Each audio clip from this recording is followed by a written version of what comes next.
যাত্রাভিমান রক্ষায় সঙ্গীর সঙ্গী তৃণমূল। ভিন রাজ্যে বাংলার পরিযায়ীদের নির্যাতন, বাংলা ভাষাকে বাংলাদেশি ভাষার তকমা। দিল্লিতে জোটবদ্ধ আন্দোলনে তৃণমূল, কেন্দ্রকে স্বৈরাচারী বলে তোপ অভিষেক বন্দ্যোপাধ্যায়।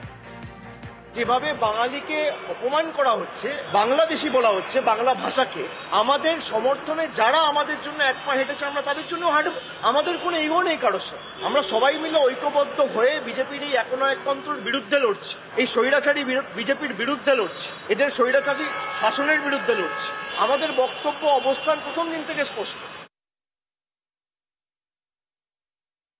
কমিশনকে তোপ অভিষেকে, বিজেপির কথায় চলছে বলে অভিযোগ। বাংলায় এসআইআর হবে না, একজনেরও নাম বাদ গেলে কমিশন ঘেরাওয়ের হুঁশিয়ারি অভিষেক বন্দ্যোপাধ্যায়। একটা এক্সারসাইজ যেটা করতে 2 বছর লাগে সেটা আপনি 1 মাসে করবেন কি করে? বিহারে আপনি 1 মাসে 99% ইনিউমারেশন ফর্ম ফিল আপ করিয়ে নিচ্ছেন, হয় নাকি? লাস্ট যখন এসআইআর হয়েছিল 2002-এ হয়েছিল, আর লিস্ট বেরিয়েছিল 2004-এ। এই ভোটার লিস্টের নিরিখেই তো 2024 সালে সরকার নির্বাচিত হয়েছে। তাহলে তো সেই সরকার অবৈধ, তাহলে তো প্রধানমন্ত্রী অবৈধ, স্বরাষ্ট্রমন্ত্রী অবৈধ, সাংসদদের ভোটে আবার রাষ্ট্রপতি উপরাষ্ট্রপতি নির্বাচিত হবে, তারা অবৈধ। পুরো দেশটাই তো তারা অবৈধরা চালাচ্ছে। 14 ক্ষমতায় আসার পর থেকে প্রত্যেক নির্বাচনে বিজেপি বাংলায় হেরেছে।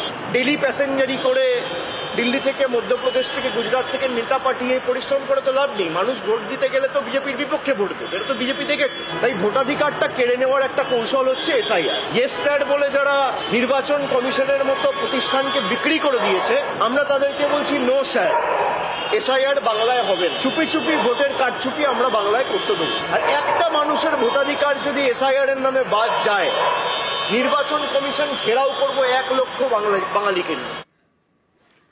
ভোট ব্যাংকের জন্যই এসআইআর বিরোধিতা, কটাক্ষ সুকান্ত মজুমদারের। এরা জিততে পারে না, যেখানে সেখানে ইলেকশন কমিশনার ইভিএম এর দোষ দেয়, আর যেখানে জিতে যান সেখানে বলে যে ইলেকশন কমিশনার ইভিএম ভালো। এসআইআর 2002-03-এ হয়েছিল, এখন এবারও হবে। এসআইআর আটকানোর একটা উদ্দেশ্য হচ্ছে একটাই, সেটা হচ্ছে যেন তেন প্রকারে বাংলাদেশ থেকে ঢোকা যারা ভারতীয় নাগরিক নয় সেই সমস্ত মুসলমান এবং রোহিঙ্গা মুসলমানদেরকে ভারতীয় ভোটার লিস্টে যেন পার্মানেন্ট করা যায়, সেই প্ল্যানিংয়ে এরা চলছে। এদের উদ্দেশ্য একটাই।